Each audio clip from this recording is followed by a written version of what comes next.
नमस्कार। आप सभी सपरिवार धन धान्य ऐश्वर्य आयुरारोग्य से संपन्न रहे। सद्गुरुदेव की कृपा आप पर हमेशा बनी रहे। मित्रों, जैसे ही शिवरात्रि का पर्व पूर्ण होता है उसके बाद में हमें त्वरित ही होली का यह उत्सव आगे आने वाला है, इसकी जानकारी प्राप्त हो जाती है। फाल्गुन की पूर्णिमा होलिका पूर्णिमा के नाम से हम सभी लोग मनाते हैं, लेकिन क्या वास्तविकता में हम इस होली के अर्थ को या होली है क्या, इसको क्या हम समझ भी पाते हैं? ऐसे तो पौराणिक कथाओं से अगर हम देखें तो हिरण्यकश्यपु और उनके पुत्र प्रहलाद, इनके संबंध द्वारा ये होली उत्सव हो रहा है, ऐसा सर्वत्र हमें श्रुत है। कथा आप सभी लोग जानते ही हैं कि हिरण्यकश्यपु के अत्याचार से त्राही त्राही हुई यह पृथ्वी भगवान से जब याचना करती है कि कैसे उद्धार होगा, तो हिरण्यकश्यपु की पत्नी, जिनका अपहरण इंद्र ने कर लिया था, उनके गर्भ में पलने वाले शिशु को नारद भक्ति का उपदेश करते हैं और उनके गर्भ से भक्तराज प्रहलाद का प्राकट्य होता है। अब यह कथाएं आपने बहुत बार सुनी है। मैं चाहूंगा कि इन कथाओं के पीछे जो दार्शनिकता है उसके और हम थोड़ा सा ध्यान दें, क्योंकि आजकल कथाओं में केवल गाना बजाना या थोड़ी बहुत कथाएं, इतना हो जाने के बाद में दर्शन का पूर्णतः अभाव हो गया है, जिसे हम तत्व ज्ञान कहते हैं, फिलोसॉफी जिसको कहते हैं, जो हमारा मूल विज्ञान है, अध्यात्म शास्त्र है, उसका अभाव है। अतः श्रोताओं के लिए थोड़ा सा उस पर चिंतन मैं प्रस्तुत करता हूं। देखिए, इन नामों की ओर थोड़ा सा ध्यान दीजिएगा। एक नाम है हिरण्यकश्यपु और उनके बड़े भ्राता है हिरण्याक्ष।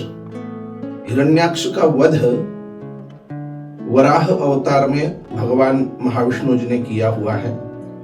उस वध के प्रतिशोध हेतु हिरण्यकश्यपु दत्तचित्त है और अपने पूर्ण साम्राज्य को वो संभाल रहा है।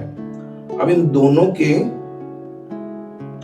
नामों की ओर थोड़ा ध्यान दीजिए। हिरण्याक्ष, हिरण्य स्वर्ण, अक्ष आंखें, हिरण्यकश्यपु, हिरण्य माने फिर से स्वर्ण, कश्यपु माने जो हम तकिया लेते हैं उसको भी कश्यपु कहा जाता है। ये दोनों है मोह और ममता। हिरण्याक्ष आंखों में स्वर्ण है, मोह है, जो भी दूसरे का है, जो भी अन्य का है, जो भी श्रेष्ठतम है वो मेरा हो जाए, मोह मेरा ही हो जाए। और फिर हिरण्यकश्यपु ममता, जो मेरा है वो हमेशा के लिए मेरा ही बना रहे। एक मोह है, दूसरी ममता है, और इन दोनों के वजह से पूरी प्रजा त्रस्त है। क्या हमारे शरीर में या हमारे समाज में ऐसा नहीं हो जाता कि हम दूसरे की किसी चीज को अपना लेना चाहते हैं, लेकिन अपनी चीज मेरी ही बनी रहे? और इस परिस्थिति में क्या होता है? सर्वत्र अराजकता प्राप्त होगी। हर व्यक्ति को हम बलहीन कर देना चाहते हैं, उसकी पूरी शक्ति हमारे पास आ जाए और जो हमारी शक्ति है वो हमारे ही पास बनी रहे। यही हिरण्याक्ष और हिरण्यकश्यपु हैं, जो हमारे जीवन में भी मोह और ममता के द्वारा प्रतिष्ठित है। इनके द्वारा क्या होता है? नीचे पुत्र का नाम दिया है प्रहलाद।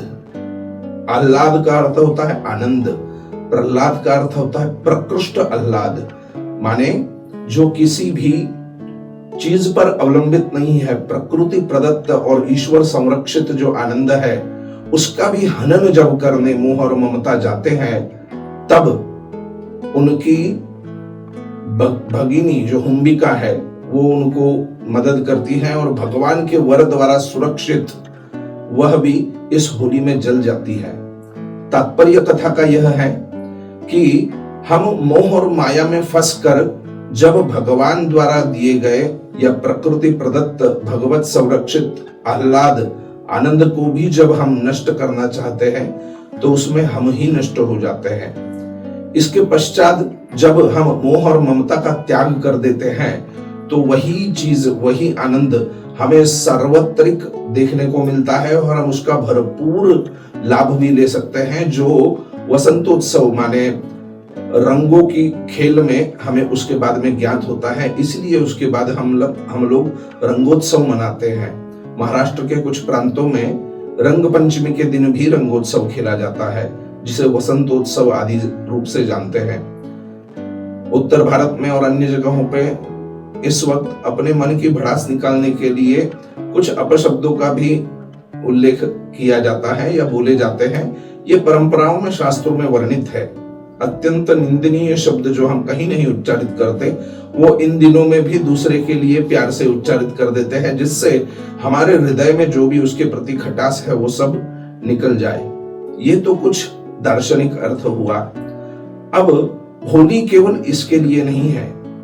4 महारात्रियां जो तंत्र शास्त्र में कही गई है, उनमें से एक महारात्रि है होलिका की रात्रि। इस रात्रि में किए जाने वाले कुछ उपायों से हम हमारे बहुत से संकटों का नाश कर सकते हैं और हमारे ऊपर जो भी बाधाएं हैं उनको खत्म कर सकते हैं। साथ ही बहुत सारी जो आवश्यकताएं हैं या जो हमारी इच्छाएं हैं, जो आकांक्षाएं हैं, उनकी पूर्ति के लिए कुछ ऐसी ऊर्जा शक्ति को हम अपनी ओर आकृष्ट कर सकते हैं, जिससे हमें कार्य सिद्धि प्राप्त हो।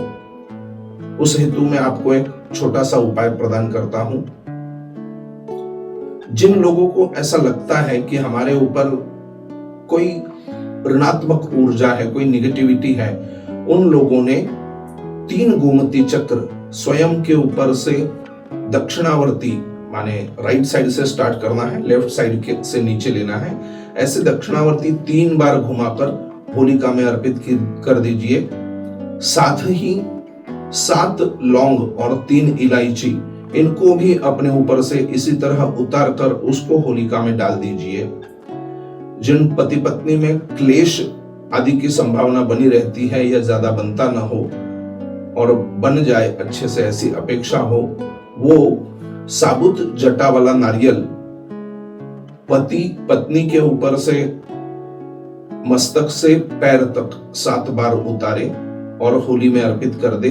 इसी तरह पत्नी पति के ऊपर से 7 बार उतार कर अर्पित कर दे और दूसरे दिन जब होलिका ठंडी हो जाएगी तो उनकी रक्षा लाकर उससे सभी लोग स्नान करें। जिनको कोई बाधा नहीं भी है या जिनको किसी प्रकार की शंका भी नहीं है, उन्होंने भी होलिका के दूसरे दिन जो रक्षा बचती है उसको लाकर अपने शरीर पर उसको मलकर उससे स्नान करना है।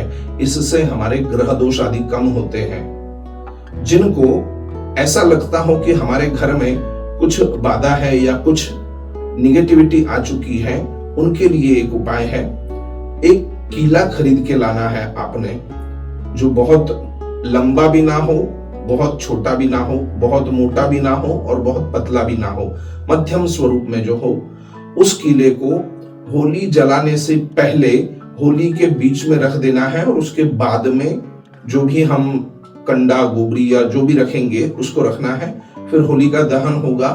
दूसरे दिन उस कीले को ले लेना है और आपके घर की जो चौखट है, उस चौखट के हम लोग यहाँ उम्रा कहते हैं, हिंदी में जिसको दहलीज कहा जाएगा, उस दहलीज पर उसको ठोके लगाएं। इससे कोई भी नकारात्मक ऊर्जा आपके घर में प्रवेश नहीं कर पाएगी।